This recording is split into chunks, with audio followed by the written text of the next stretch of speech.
It is indeed a great honor for me to stand in this august General Assembly Hall among leaders and representatives who represent almost all of humanity.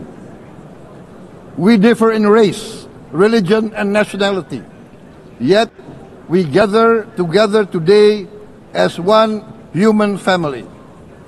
We are here first and foremost as fellow human beings, each created equal, endowed with unalienable rights to life, liberty, and the pursuit of happiness. The words of the United Nations Declaration of Independence have inspired democratic movements across continents, including the French Revolution, the Russian Revolution, the Mexican Revolution, the Chinese Revolution, and Indonesia's own struggle and journey to freedom. It also gave birth to the Universal Declaration of Human Rights, adopted by the United Nations in 1948. All men are created equal was the creed that opened the way to unprecedented global prosperity and dignity. And yet, in our own era of scientific and technological triumphs, an era capable of ending hunger, poverty, and environmental ruin, we also continue to face today grave dangers, challenges, and uncertainties. Human folly, fueled by fear, racism, hatred, oppression, and apartheid, threatens our common future. My country knows this pain. For centuries, Indonesians lived under colonial domination, oppression, and slavery. We were treated less than dogs in our own homeland. We Indonesians know what it means to be denied justice and what it means to live in apartheid, to live in poverty, and to be denied equal opportunity. We also knew what solidarity can do in our struggle for independence, in our fight to overcome hunger, disease, and poverty. The United Nations stood with Indonesia and gave us vital assistance. Decisions made here based on human solidarity by the Security Council and this Assembly gave Indonesia independence, international legitimacy, opened doors, and supported our early development through the efforts of the United Nations Children Fund, the United Nations Food and Agriculture Organization, the FAO, the World Health Organization, and many, many other United Nations institutions. And because of that, Indonesia today stands on the cusp of shared prosperity and greater equality and dignity. Madam President, Excellencies, our world today is driven by conflict, injustice, and deepening uncertainty. Every day we witness suffering, genocide, and blatant disregard for international law and human decency. In the face of these challenges, we must not give up. As the United Nations Secretary General said, we cannot give up. We cannot surrender our hopes or our ideals. We must draw closer, not drift apart. Together we must strive to achieve our hopes, our dreams. The United Nations was born from the ashes of the Second World War that claimed scores of millions of lives. It was created to secure peace, security, justice, and freedom for all. We remain committed to internationalism, to multilateralism, and to every effort that strengthens this great institution. Today, Indonesia is nearer than ever before to meeting the sustainable development goals of ending extreme poverty and hunger. Because years ago, this very chamber chose to listen and uphold social and economic justice. We will never forget. And today, we must never be silent while Palestinians are denied that same justice and legitimacy in this very hall. Excellencies, Thucydides warned, the strong do what they can, the weak suffer what they must. We must reject this doctrine. The United Nations exist to reject this doctrine. We must stand for all, the strong and the weak. Might cannot be right. Right must be right. Indonesia today is one of the largest contributors to United Peacekeeping Forces. We believe in the United Nations. We will continue to serve where peace needs guardians, not with just words, but with boots on the ground. If and when the United Nations Security Council and this great assembly decide Indonesia is prepared to deploy 20,000 or even more of our sons and daughters to help secure peace in Gaza or elsewhere, in Ukraine, in Sudan, in Libya, everywhere when the peace needs to be enforced, peace needs to be guarded, we are ready. We will take our share of the burden, not only with our sons and daughters, we are also willing to contribute financially to support the great mission to achieve peace by the United Nations. Madam President, Excellencies, I propose to this Assembly a message of hope and optimism, grounded in action and execution. Today, we heard the speech of Madam President, the President of the United Nations General Assembly. Yes, it is true what she said. Without the International Civil Aviation Organization, will we be here today? Will we sit in this great hall? Without the United Nations, we cannot be safe. No country can feel secure. We need the United Nations, and Indonesia will continue to support the United Nations. Even though we still struggle, but we know the world needs a strong United Nations. The world's population is growing.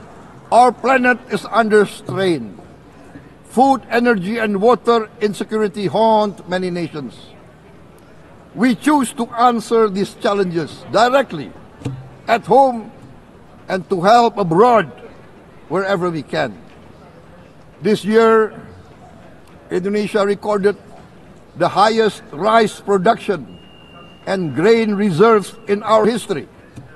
We are now self-sufficient in rice, and we are starting now to export rice to other nations in need, including providing rice for Palestine. We are building resilient food supply chains, strengthening farmer productivity, investing in climate-smart agriculture to ensure food security for our children and for the children of the world. We are confident in a few years' time, Indonesia will be the granary of the world. As the world's largest island state, we testify before you that we are already experiencing the direct consequences of climate change, particularly the threat of rising sea levels. The sea level on the north coast of our capital city is increasing by 5 centimeters every year. Can you imagine in 10 years? Can you imagine in 20 years?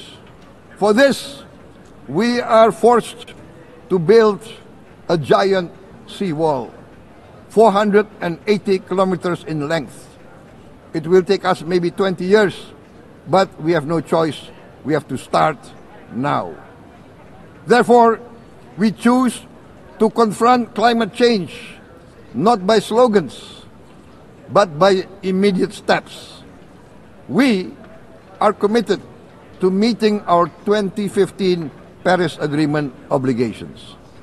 We aim to achieve net zero emission by 2060, and we are very confident we can achieve net zero emission much earlier. We aim to reforest more than 12 million hectares of degraded forest, to reduce forest degradation, to empower local communities with quality green jobs for the future.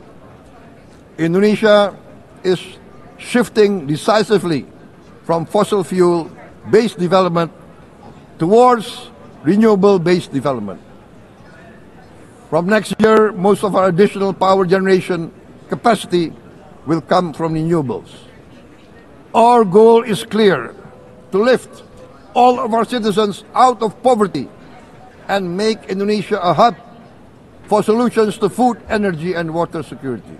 Madam President, Excellencies, we live in a time when hatred and violence can seem to be the loudest voices. But beneath this loud noise lies a quieter truth, that every person longs to be safe, to be respected, to be loved, and to leave a better world to their children. Our children are watching.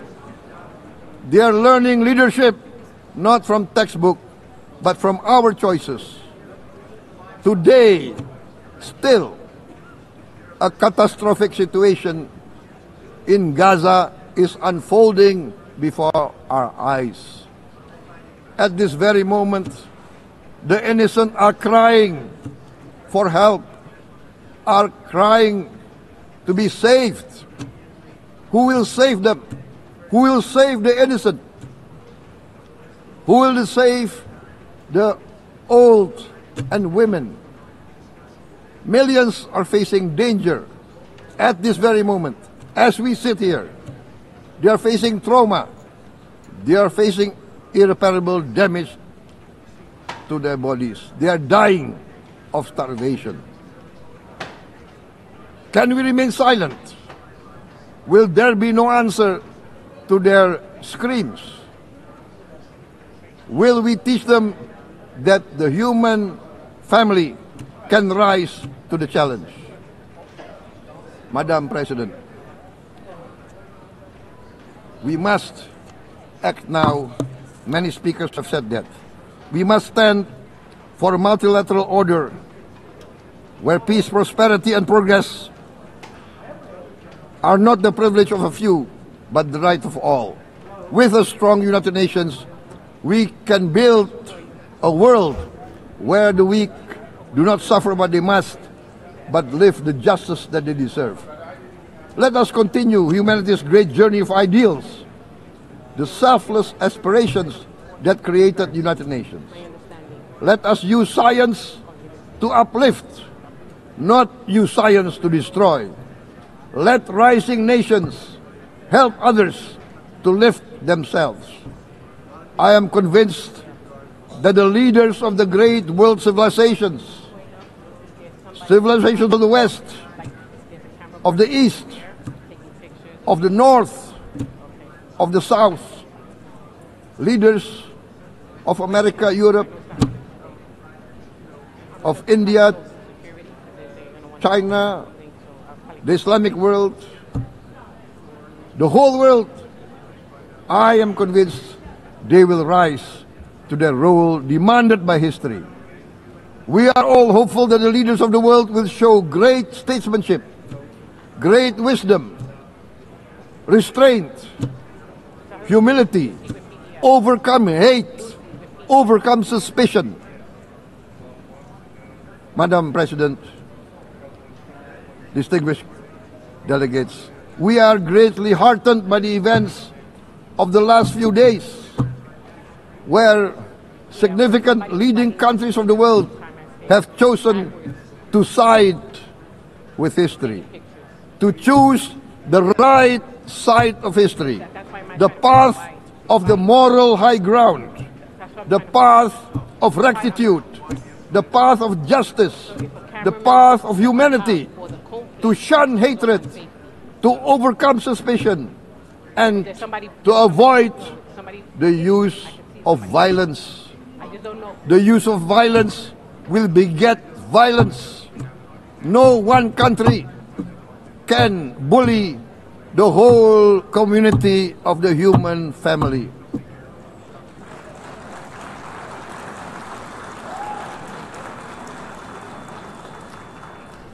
We may be weak individually, but the sense of oppression, the sense of injustice has proven in the history of mankind that this sense of injustice, this sense of oppression will unite into a strong force that will overcome this oppression, that will overcome this injustice.